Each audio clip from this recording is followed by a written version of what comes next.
kubera ko iyo mugiye mu maseminaire, kubera ko iyo mugiye muri formation, kubera ko iyo mugiye muri interview canke iyo ugiye kubonana na boss wawe akubwiye ndagukeneye ugenda ufise aho wandika, kubera ko iyo muje mu rusengero mutandika. Ndashaka kukwereka attente y'umuntu uyibonera mu madetail. Iyo uje mu rusengero uzi ko Imana iza kuvuga hamuka butafise aho wandika iciza kukubarira, niyaza kukubarira ivyigwa bivugwa ngo muri 72 heures amasaha 72, amasaha 72 ni iminsi 3. Mu minsi 3 95% y'ibintu ndiko ndavuga muzo mwavyibagiye mu minsi 3. Bwira mu 95%.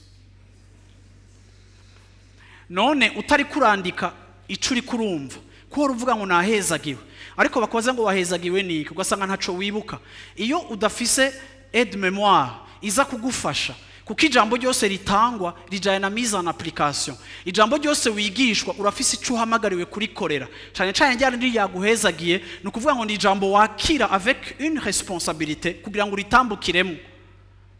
None uzokwievaluwa gute muri Novembre canke muri Decembre yuko amajambo yaguhezagiye wayatambukiyemo, nimba udafise ikintu kiyakwibutsa, nimba yaravuze akibwa, nimba yaravuze agahitana n'inyoni canke akuma. Bibiliya iratubwira yuko hari imbuto zatewe zikibwa, bisobanura ngo hari ibintu byinshi Imana iduha bigatakara kuko tudafise ahantu tubibika, kandi ivyo Satani biramwaranja yuko ducika aba auditeur oublié, niko Bibiliya ivuga muri Yakobo, abantu bumva bakibagira, kuko kumva ni kimwe ariko kandi gutambukira muco wumvise n'ikindi.